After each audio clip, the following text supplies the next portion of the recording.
My name is Joyce Karam, and I'm the U.S. correspondent for the national newspaper.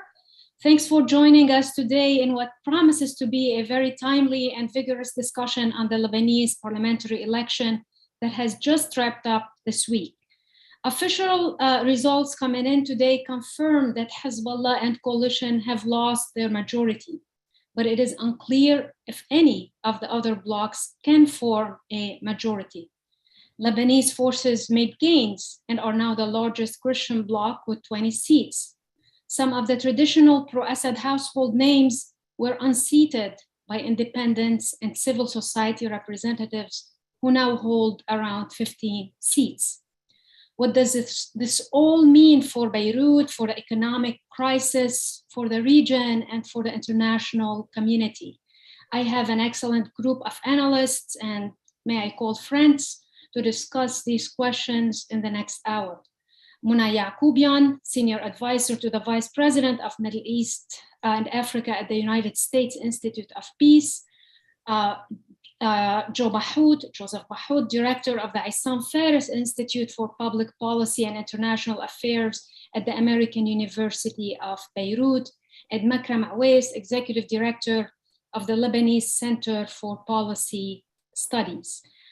We want to keep this discussion as vibrant and substantive as possible. So if you're in the audience, feel free at any time to send a question in the chat feature, and we're gonna try to get to as many questions as we can in the hour that we have. But to start, I'm gonna go to Muna first and ask, what do you make of the official results that we see today? Hezbollah with a total of 62 seats, less than the 72 majority seats that they had in 2018. Thanks so much, Joyce, and to the Middle East Institute for having me. Well, from the perspective here in Washington, certainly one of the big headlines is that Hezbollah and its allies have lost their parliamentary majority. And this is important, I think, from a Washington perspective. Clearly, there is constant concern about Hezbollah and its influence in Lebanon. And so seeing that the party no longer has that kind of influence in parliament is important. More importantly, though, I think the elections offer, I think, maybe even a small glimmer of hope that elections matter and that there is the possibility for reform. It's a small step. I don't want to overplay the importance of the elections, given the magnitude of the crises that Lebanon faces. But I think now Washington has people in parliament even that it can work with. It has reformers it can work with. There's an early reformist trend in Lebanon that I think Washington should pay close attention to and engage with closely.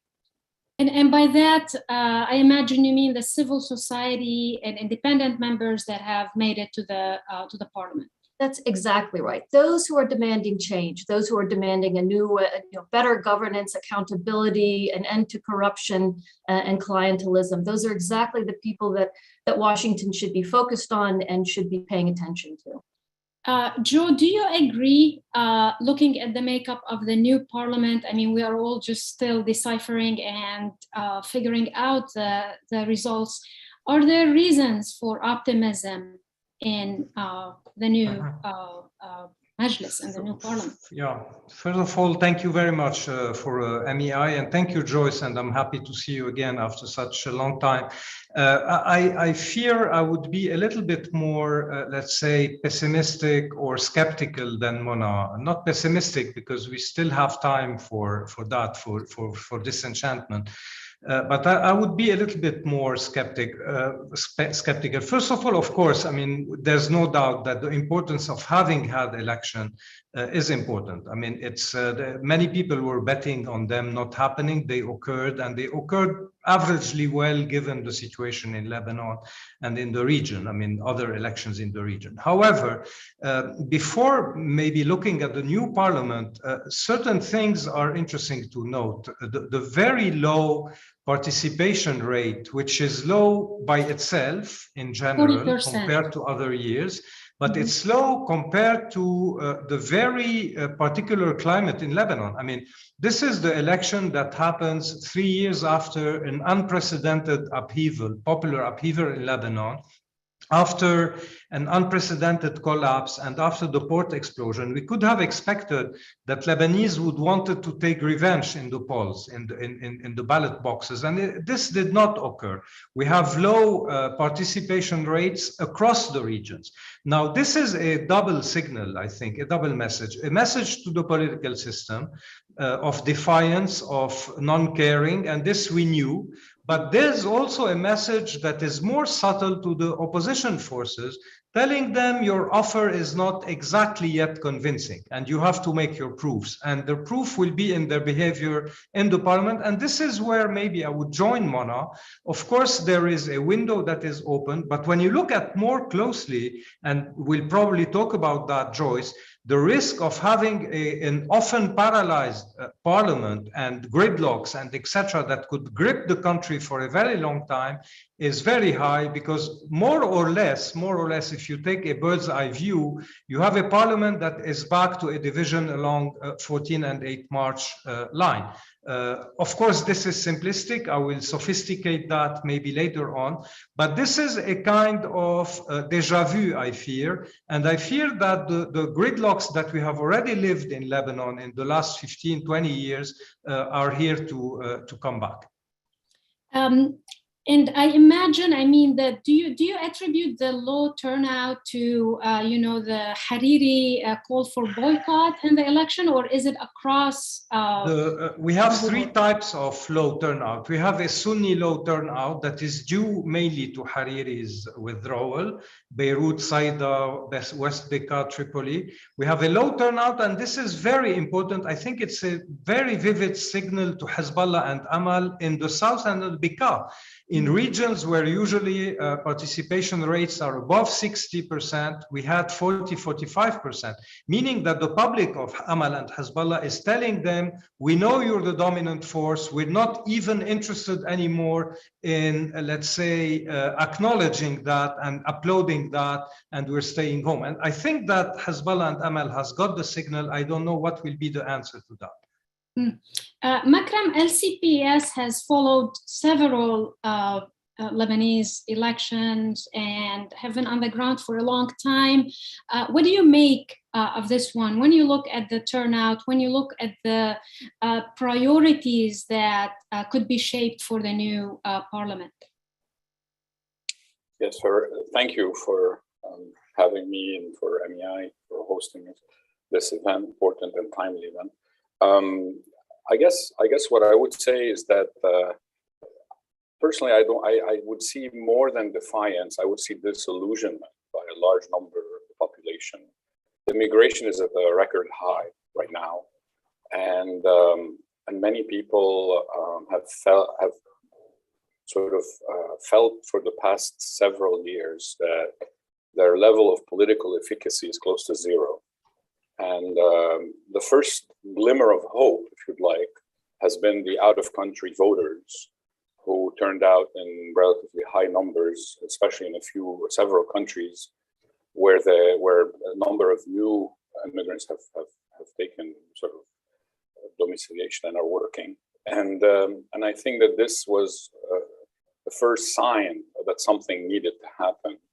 And my feeling is that right now, those who participated in the popular upheaval and popular demonstrations in 2019 and who have been pushing for change have achieved something important despite the low turnout. And yes, we can dwell on the low turnout, and it is a problem, no doubt.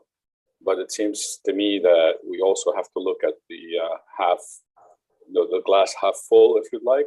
Mm-hmm. And these 15 members have the possibility to represent a new direction for the country. I'd like to remind you that since the end of the Civil War in 1990, and more so since 2005, the country has been stuck, if you'd like, in a sort of in one dimension you'd like, that is pitting Iran against Saudi Arabia, Iran against Israel, Iran against the United States, and Lebanon with the presence of Hezbollah and the local dynamic has been stuck, if you'd like, in that dynamic. And my feeling is that many of the sectarian party or based parties have used that as far as they could.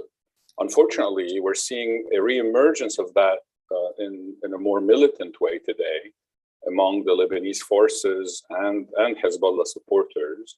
But we're also seeing an alternative to this that says, you know what, we've tried, this rhetoric, and that rhetoric, frankly, doesn't build a state. And if we want to change things, we really need to start building a state. And a lot of people's problems are not directly tied to this issue alone. Many things are very local, and politics is local.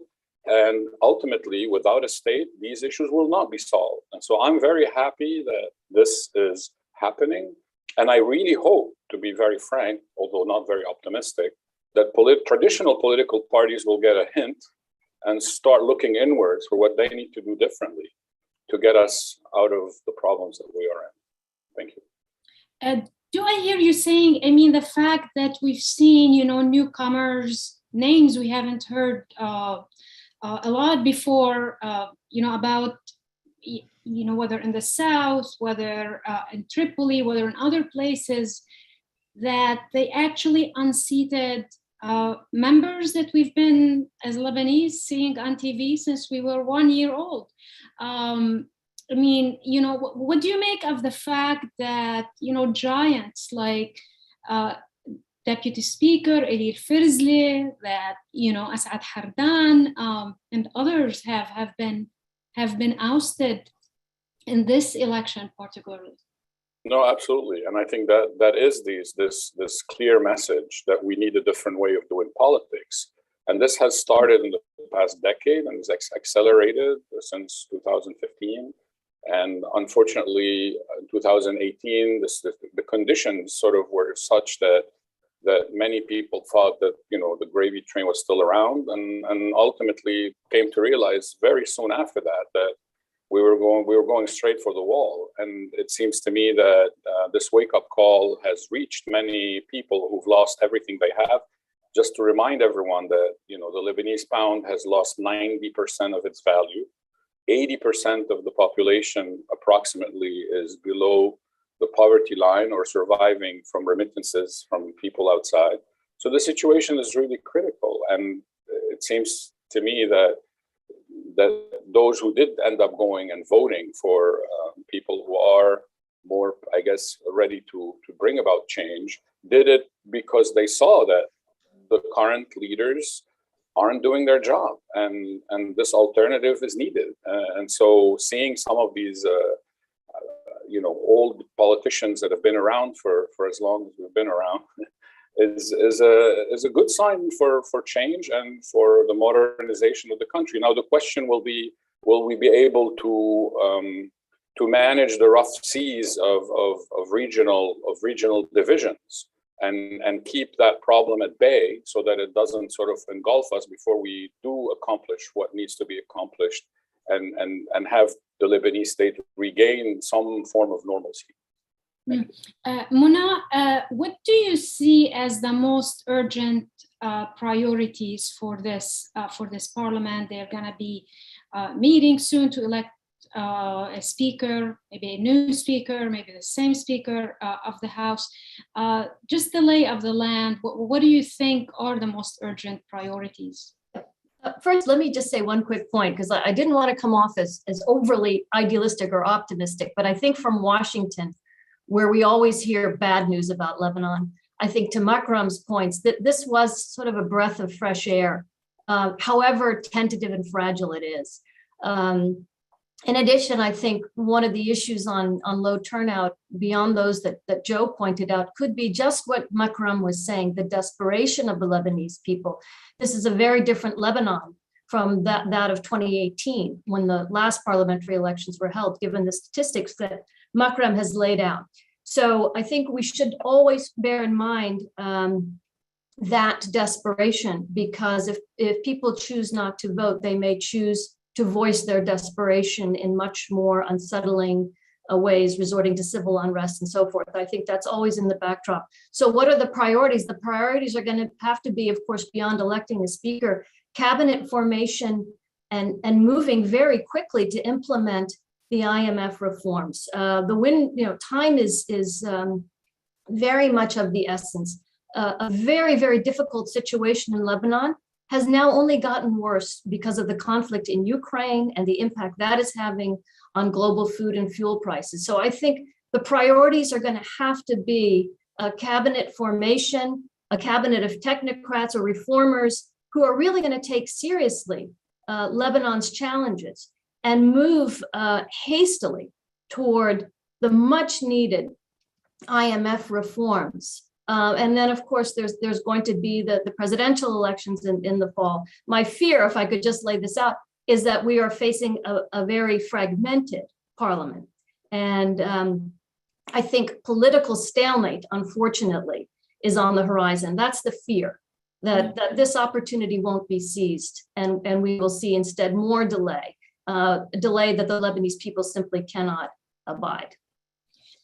Joe, do you agree? And on this point of, perhaps even more paralysis coming forward, how do you go around that? I mean, what type of coalitions you perhaps see forming among these Lebanese parties that have shifted their views, that have shifted their alliances and many times in the past?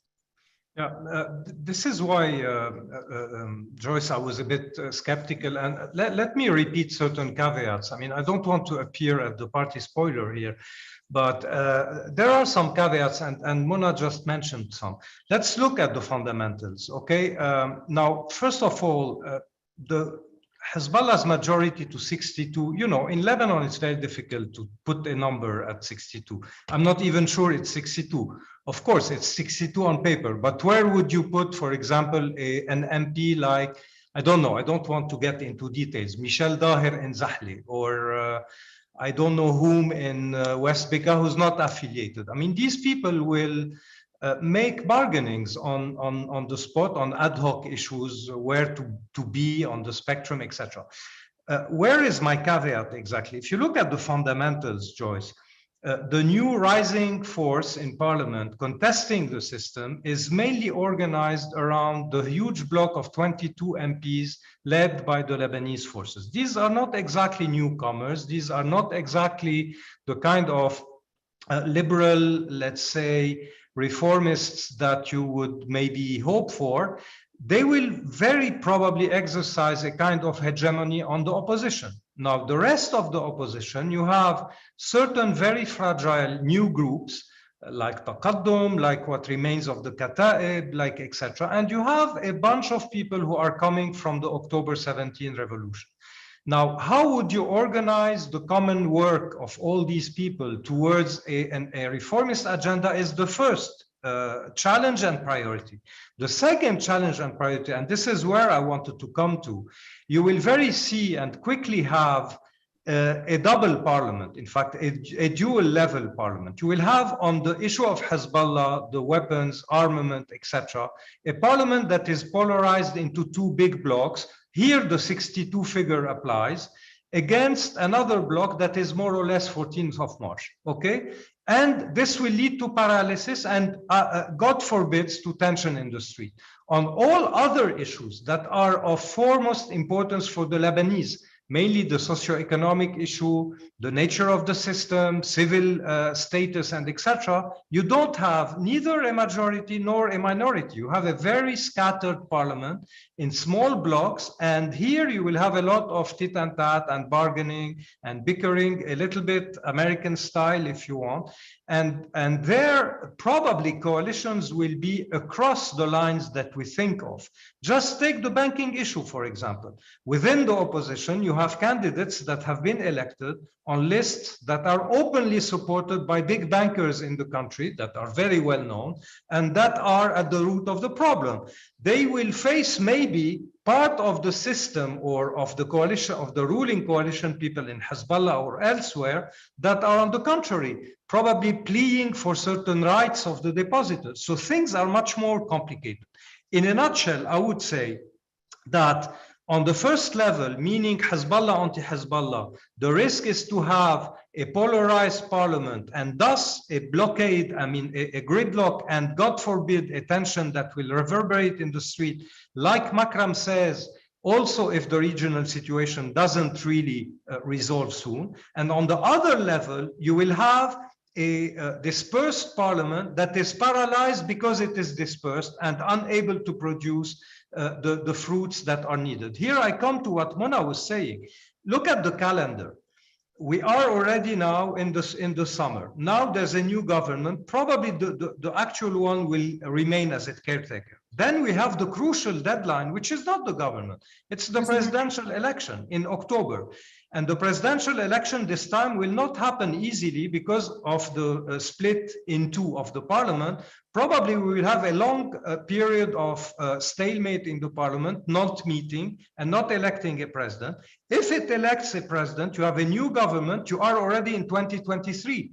So meaning that technically, it's not my analysis, it's the calendar's analysis, you don't have a possible negotiation with the IMF before next spring. Meaning that from now till then, the lira is plunging, the deposits are burned, electricity is not coming, reform is not happening, and money from abroad is not entering in the coffers. Meaning that this is the reality. Now, of course, these nice people who entered into parliament, etc., will try to do things, but this is the reality. This is the real issue that they will have to confront, and they are not able to, upend the calendar. This is the calendar, it's given. Now, the question will become crucial about who will be the enough, let's say, organized and consensual party within the opposition to organize this opposition that is today very dispersed with a wide array on many issues. They have very different answers on many issues on the table, from the weapons of Hezbollah to the banking system, en passant by the nature of the confessional system. Who will be the party that will be able to build a common platform? Here again, I'm skeptical, Joyce, only because if they haven't been able to do it before elections in order to run on more or less unified lists, I frankly don't see what miracle will lead them to do it after election.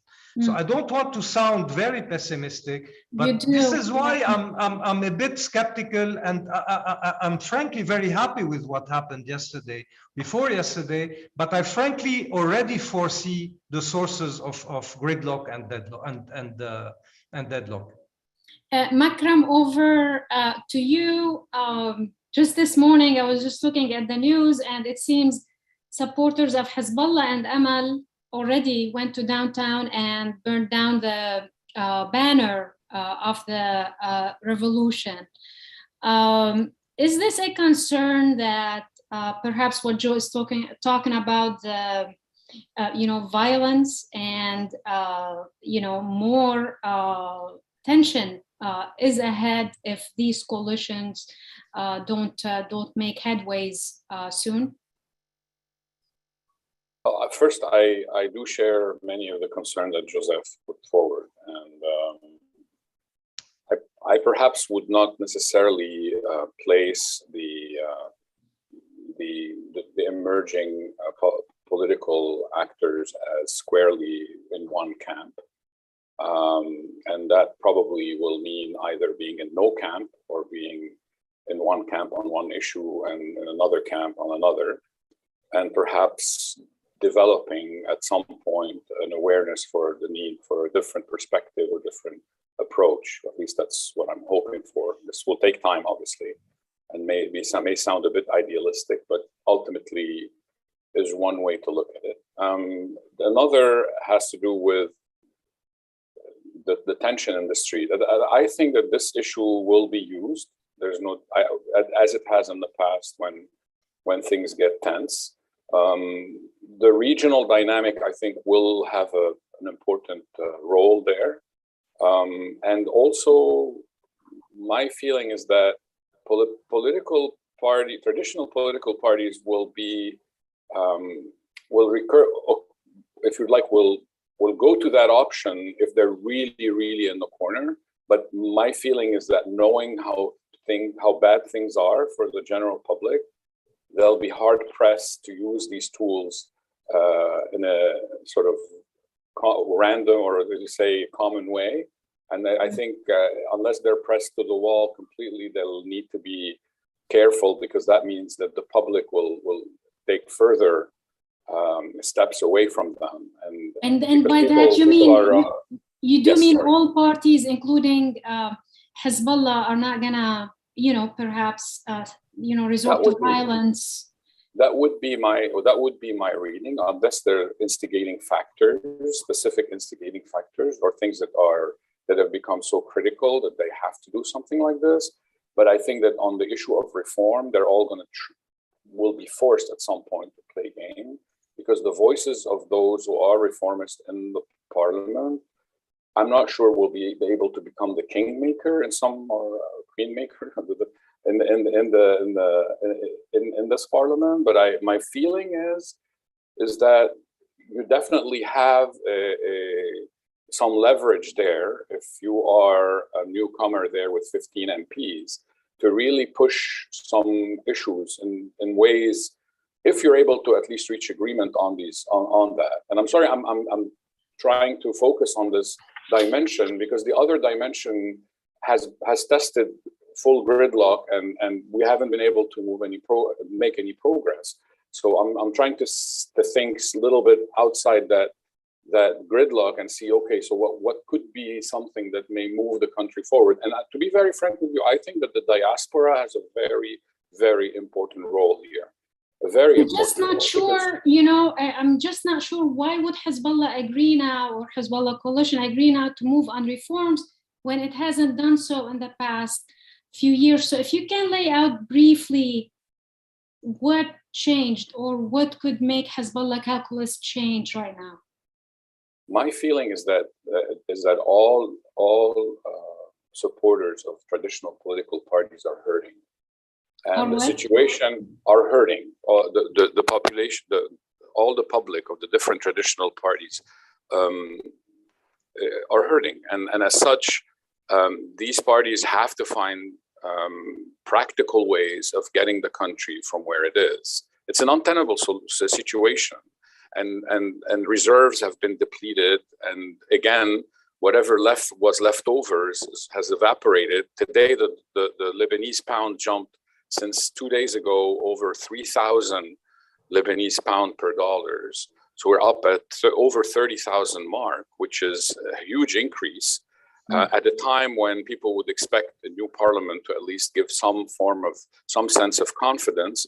But clearly, unless there is reform, and unless there are, if you'd like, important steps taken, this is likely to continue. And here is what Joseph said about the presidential election, and the length in forming the government might accentuate this issue. But to go back, if you would like, to the point I was trying to make about the diaspora, unless you want to I'm going to come back to you for the diaspora for after, but just to get through this section, Mona, looking from the U.S. Perspective, U.S. options going forward. If you were in the State Department or the NSC today, what roadmap would you see for U.S. policy going forward? Well, again, as I said from the outset, I think what's important is that this result at least gives the U.S. something to engage with. Had it gone the other way, or had there been no election, or had Hezbollah maintained its majority, there are forces in Washington that would argue it's time for isolation, enough with Lebanon. They're not able to take care of themselves and walk away.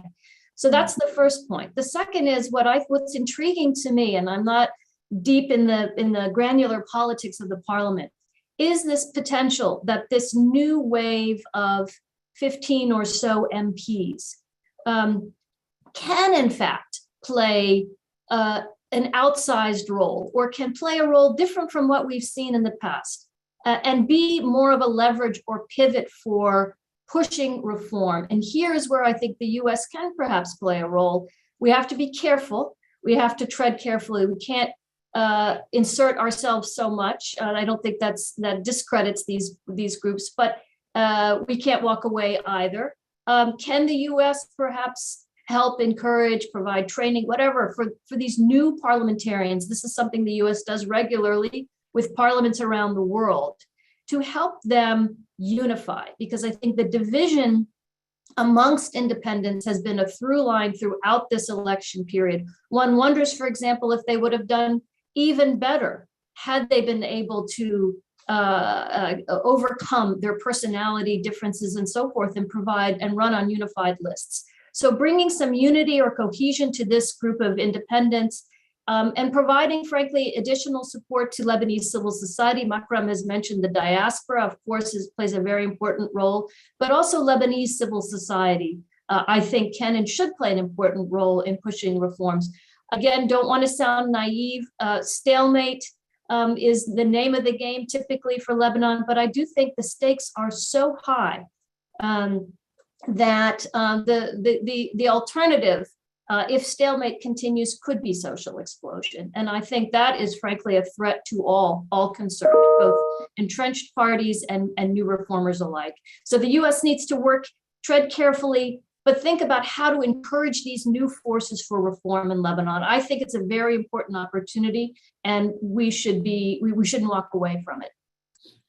Joe, first, do you agree that the same may apply to European countries, mainly France, who's been a very active actor in helping form the government and is close to, to Prime Minister Mikati and others in Lebanon? And we have a question that I want to take from Murhaf Jwaijeti. He's asking whether the loss for Hezbollah would have any implication on the party's presence in Syria. No, look, on the last question by Murhaf, no, I don't frankly see a relation. First of all, because Hezbollah has not lost its number of MPs, and frankly, I don't see any change in the military posture of Hezbollah, neither in Lebanon, nor in Syria, nor in Iraq or in Yemen after these elections. I think this is really, there's no link here. I would concur with Mona probably on this idea I find interesting of leverage. There is now a proper leverage in parliament. You have these 15 or more, this block of 15 or more. It could even reach 2025 and sometimes wider if the Lebanese forces are on board. This could be a good leverage for certain reforms. It could be a leverage for deadlock or for gridlock if it is used only to corner Hezbollah on the issue of the weapons. And this is where any US or Western policy should be very careful. Now, I tend maybe to be naive and think that maybe the Europeans and the French are more aware of that, and they won't push probably towards that. You mentioned France. I mean, we all know that France is very much concerned in a granular manner by what has happened so far, the CEDR agreement, the support to the government, maybe the proximity to certain figures that have entered parliament. Probably France will play a role in bridging the gaps and try to bring about a certain reformist coalition. But again, then you have the fundamentals that will come back to bite you. I mean, just let me clarify one thing. We tend to discuss things in Lebanon as if in other Arab countries that have witnessed revolutions or upheavals, you have a power structure against an opposition. In Lebanon, you have that, but then the power structure itself is divided and cleavaged, okay, because of the sectarian system and because of other things. Okay, now you will also try to see, but I don't want to get into these details, some fissures between pro-Syrians, pro-Hezbollah, pro-Russians, etc. And then you have very strong divergences within the opposition camp. As I said, Joyce, if you take today the 2 or 3 main headlines that are of concern for the Lebanese. The weapons of Hezbollah, the issue of money, socio-economic issues, and etc., and the nature of the political system in Lebanon. The level and the surface of agreement between the opposition forces themselves is barely something like 40%. I mean, they don't have the same analysis and the same diagnosis of these issues. So we're not talking about a kind of confrontational scenario between two blocks. You have many bricks and mortar. I mean, you have many bricks in this construction. So I think that there is a leverage, yes. There is a window of opportunity, yes.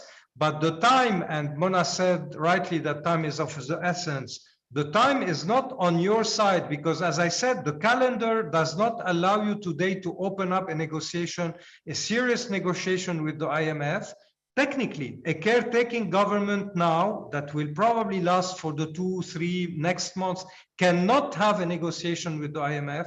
After the presidential election, if it happens, you will also have time to form a new government. All this means that reforms and money and support and etc., except humanitarian support that is happening already, and Mona knows it because we often had discussions about that. Makram mentioned it, okay, also, but this is not the kind of structural financing that we are needing, that we are talking about in order to completely restructure the country's economy. So in the time that remains for that, you have to keep in mind that society is eroding by the day. Makram mentioned the brain drain and the exit of people. Every day we have someone leaving AUB, for example, every day.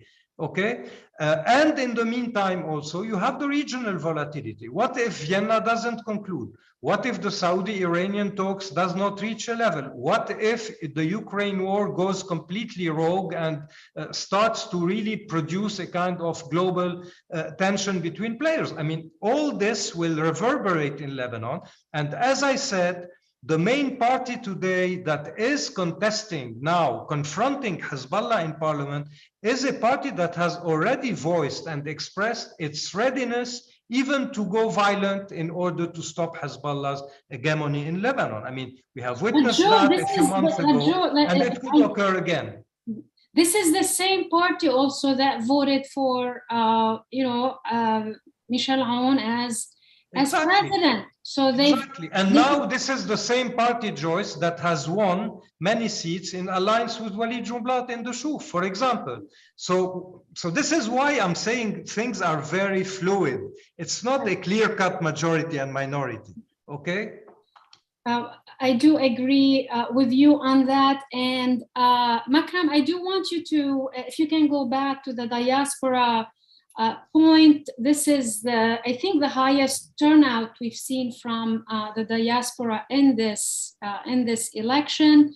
What does this mean, and how do we move forward with bringing in that that power in shaping Lebanese politics? Yes. So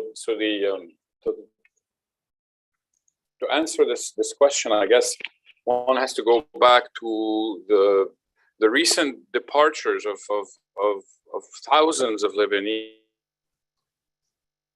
Lost hope in the ability of the country to really find proper solutions to the problems that they are suffering from. I guess. Can you hear me? Yes. All right. So I guess what I would say is the following: many Lebanese who lived abroad and invested in Lebanon lost their money. Many Lebanese who immigrated recently because of the current circumstances are very, very frustrated and are often in much worse shape than how they were living prior to the crisis in Lebanon. And that's also a point of resentment that they have. And then if you add to that, the prospects of quick fixes in Lebanon, which aren't there, you're bound to see a group of very talented, very energetic, very skilled individuals caring about this country, looking back and saying, one of two things: either, forget about it, I'm moving on, or you know what, I'm going to do everything I can to make this right. And I think the vote of the expats gave us that feeling. It could be wrong, but it gave us that feeling. To be honest, in some countries, that very high turnout gave us that feeling, especially that very high proportions of these votes went to people who were in the, if you'd like, in the emerging opposition. So the question then becomes, what can be the role of that of people who are in the diaspora? And my feeling is that there's really two areas where the focus should remain, or beyond the remittances, I guess, that many are helping their families with. The first is to support the forces that are reforming and pushing for reform in different ways, right? Because remember that traditional parties in this country have often relied on non-Lebanese sources for their campaigns, for their influence, for their arms, for everything. And if we really want to build something that is Lebanese and that can stand on its feet, I think this is where the diaspora have a very important role. So that's the first thing. And then the second thing is that they support reform in a very concrete way, both in terms of when they get signals to really accompany these steps and invest or give advice or etc. Or on the other hand, be there to pressure international organizations in a direction that will accompany these steps for reform, whether they're tied to investigations, whether they're tied to decisions by the IMF, whether they're tied to even humanitarian aid, to be honest, because if we continue on this path of currency devaluation, I mean, remember, we have over 1.5 million refugees in this country, still the highest per capita number of refugees. And this is a huge drain at a time when the attention for Syrian refugees has gone down, and for Palestinian refugees, same thing. And so so this is a compounded crisis, to be very frank with you. And now with what's happening in Europe, all the attention is going elsewhere. And so with that, I guess this is a big task for the diaspora, and I feel that we need that support at this time. And frankly, those who are left among us here are the ones who are going to have to carry the water and suffer these months and perhaps years ahead to get things right. And there will be no walk in the park. It's going to be tough work if we want to build a country that has a minimum of autonomy and independence and clear foreign policy that's not dependent on everything that's happening outside.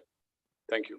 No, and well said. I think, we owe you a huge debt for staying there while many of us, had to leave. But I just want to confirm with you, the civil society members, the independents that are 15, now they're not under one party, correct?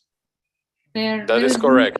They belong to different parties, and some are independent even, but we're closely affiliated with the 17th of October movement. Okay. And some were former members of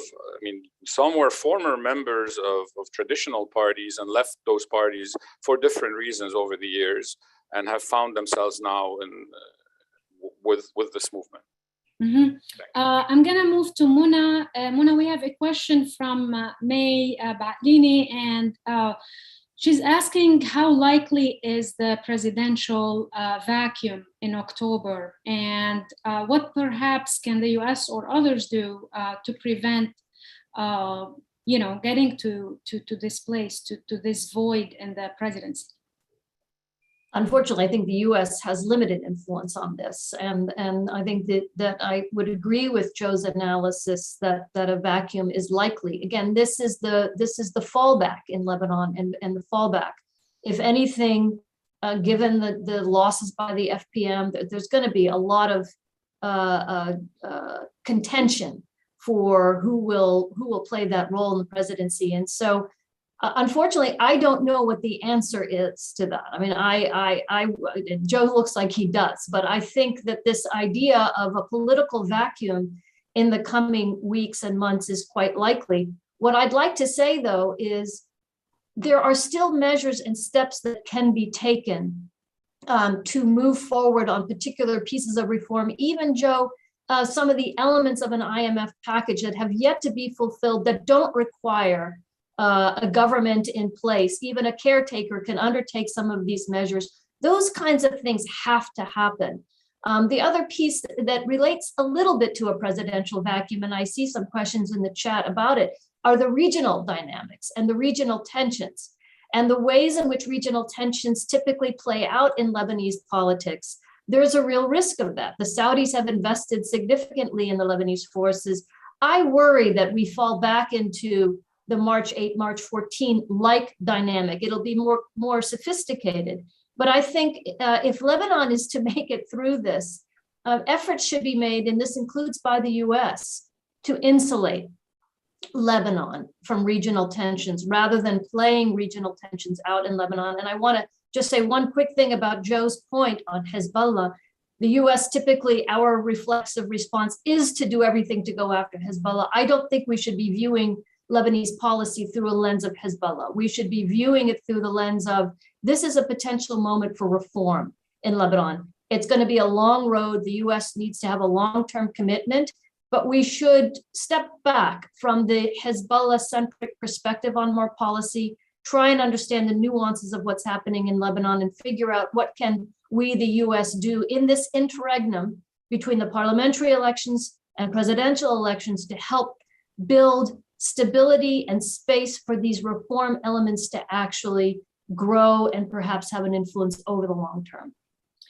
Joe, looks like you wanted to weigh in on the question of what the US can do to prevent a presidential vacuum, but also following up on Muna's, Saudi Arabia, it's been a distant watcher of the Lebanese political dynamic in the last 2 years, but it had recently returned its ambassador. What do these results mean for Riyadh? And how do you see the Saudi role, playing out with this new parliament formation? First of all, on the presidential, no, not at all. I don't have an answer, Mona. I can assure you. I was just victim of my, my traditional impatience. I just wanted to add a few elements on what you were saying. And these elements are the following. I would say that prior to elections, when, let's put it this way, expectations that the opposition writ large here, it's not I'm not talking about the nuances, was probably expected to do a weaker result, okay? We could have expected that presidential elections in the fall will proceed quickly. The contest would have been between the head of the FPM, Minister Gebran Bassil, and the contender within the same camp, Sulaiman Frangi. Everybody in Lebanon was under the impression that Hezbollah and its allies have already chosen Sulaiman Frangi, and it would be passed more or less easily in parliament in October. Now, and this is the paradox, now with this new, let's say, even balance of power in parliament between the two camps, it won't be as easy to pass a president of the republic of the type that Hezbollah wanted. And it will take a lot of bargaining between probably Sulaiman Frangi and Hezbollah on the one hand, and some opposition, some independent opposition figure in order to reach a consensus. Now, if this doesn't happen, and this is the new given, and this is why I nodded my head to add on Mona's, the new given is today, there's a new feeling that probably this scenario that, was established something like 12 years ago by the patriarch himself and by the Maronite leaders themselves, that the strongest Christian figure should become president of the republic. This was applied to Michel Aoun at that time. This scenario will stop applying. Many people in the political class here are saying this idea was not a good idea. So maybe we will revert back because of the this stalemate in parliament to a figure that is much more consensual, a kind of middle ground figure able to bridge the gaps and etc., a weaker quote unquote president. But this will take time to be swallowed and digested by the March 8, let's say, falcons like the Aounist bloc. And here, it's not a meaningless thing to acknowledge and to see that the Aounist bloc has retained, after all, something like 21, 22 MPs, 18. Meaning that they are still able tomorrow, to say, no, we are still the strongest and the presidency is ours. This is for the presidency. Now, Saudi Arabia, yes and no, Joyce. Saudi Arabia has looked from a distance, but lately, a while ago, a month ago, it has been very involved. Since the return of the ambassador, he has visited many candidates. And we all know that there were two Saudi, let's say, directions in this election. One was a contest and a show of force with Hariri about the participation of the Sunni community. Part of this election was a conflict, was a struggle between Saad Hariri and Saudi Arabia. Who would win on the participation level? I think that Hariri scored a fair point. The level of participation in Beirut too, for example, is low. It's something like 32, 33. But Saudi Arabia can be happy also at the same time. Both won, in fact, because it has managed to elect some falcons in the Sunni community, mainly in Tripoli, like, with Ashraf Rifi and others. And also, the main horse of the Saudis was not this time a Sunni figure or a Sunni camp, it was the Lebanese forces.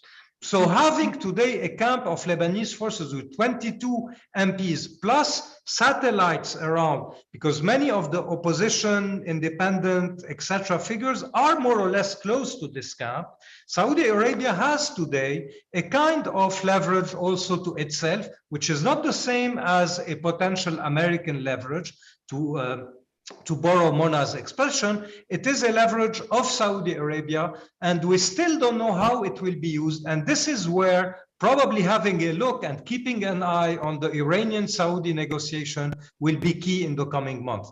Will it be used to ease consensus, or will it be used, on the contrary, to take the country towards a new round of confrontation? And this time the confrontation, given the economic and social situation, could be really nasty and bloody.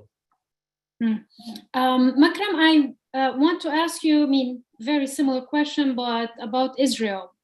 And it is from the audience that, Israel looking, they must be watching Lebanese politics and the new results from the elections. There's also the maritime negotiations that are happening and are reportedly making progress.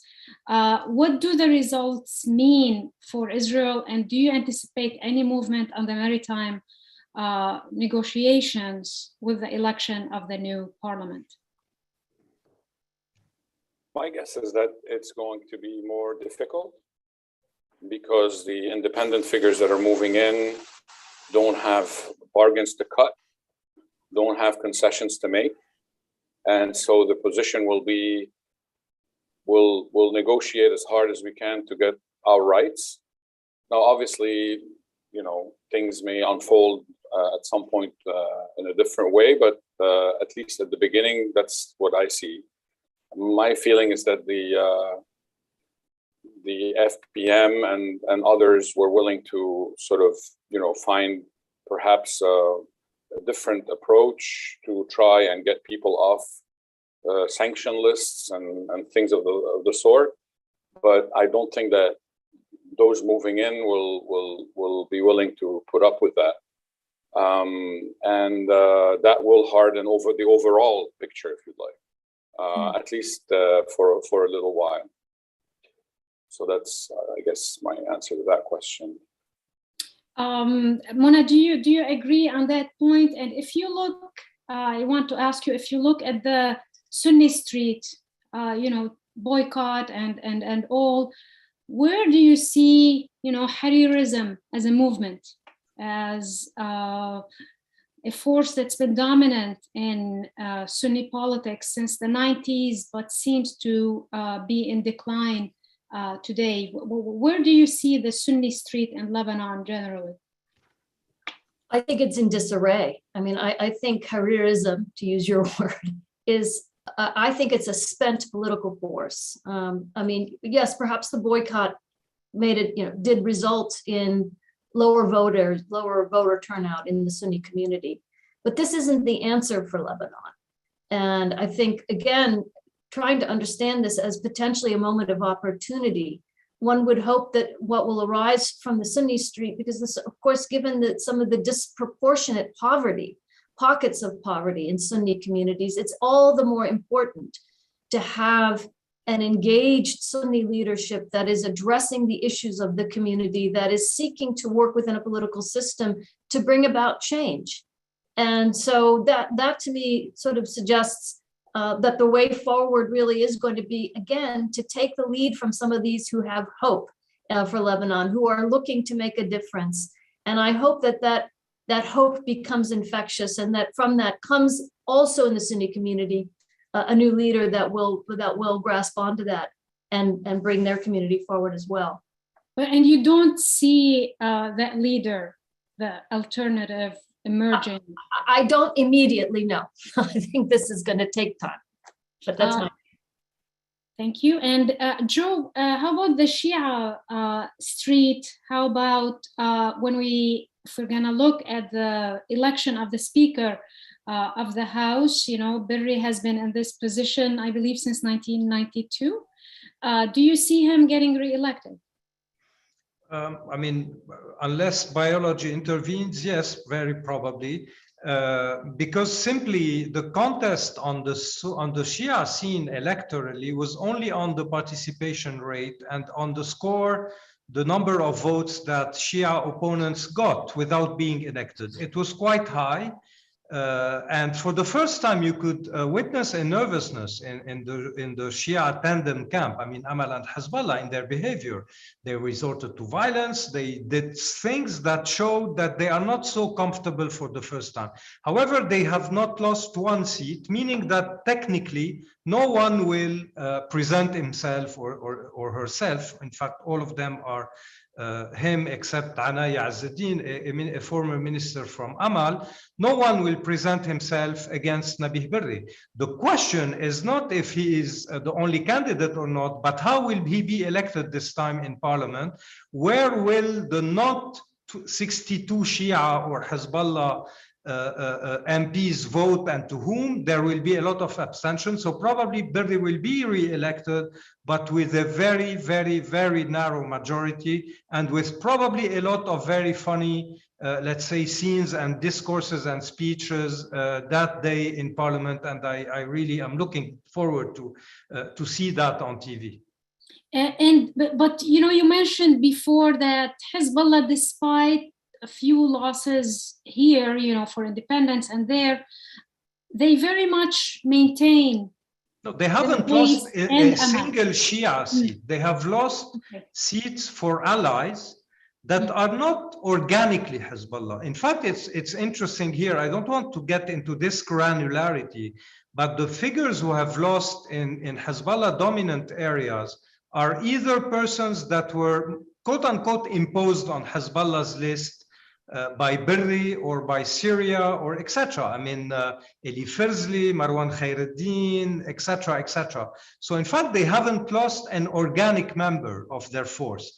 All their candidates have been re-elected, and the persons, the ones that they wanted to see re-elected, were re-elected or elected. They even succeeded in electing the Shia MP of Jbeil, which in fact, even last time, they couldn't get elected. So in fact, this is why I would temper a lot this issue of Hezbollah has lost it. Now, here I'll be very cynical and very maybe ironic. If a headline like this one, Hezbollah has lost majority in Lebanon, in the American and Western press can serve to maybe ease the help by the West to Lebanon, I would buy it. But me as an analyst living in Beirut, you'll allow me not to buy it exactly. Makram, just a final question before we wrap up. there were many concerns that, with Assad, consolidating power in Syria, that he may see inroads in Lebanon. But with, figures like Hardan, like Firzli, like Talal Arslan losing, is this enough to say that Assad comeback to Lebanon is exaggerated? I don't know if I would put the question in those terms. I think that Syria's presence in Lebanon is there as long as Hezbollah is in need of a pass through to Iran, and that Iran needs Hezbollah. And so that, let's start with that dynamic. And then the other dynamic is one of general influence in the country. I would guess that that aspect or that dimension of Syria's influence is being curtailed slowly but surely. And it started in 2005 and it's ongoing. And that has also to do with also the new people moving in who aren't necessarily tied into the Syrian regime or coming as being sponsored by an outside force like Syria, as some of those who are outgoing were at the time when they showed up on the political scene in Lebanon, or when they continued to be on the political scene despite either the democratic process or the fact that the public really didn't want them there. If I may just say one last thing about the Sunni street, to go back to Mona's comment, and I agree with her, there's a lot of work that needs to be done. And I feel personally that maybe it is also an opportunity for the more progressive Sunni forces to take on new steps to create modern parties that are more democratic, more accountable, and are not just dominated by one figure. And the last thing is that Saudi Arabia will continue to try and find its horse in that race. And right now it's not finding it. And some people will try to claim that, I apologize, there's gun shooting outside for some celebratory reason that I'm not clear about. Keep your window closed. But on that note, Mona, Joe, Makram, I'm gonna just applaud you from here, and thank you so much for a wonderful, engaging discussion. Hope next time we do have that in person. Thank you, MAI, and to our audience. Thank you, Joyce, and thank you all. Thank you so much, Joyce. Thanks to you all. Thank you to our audience.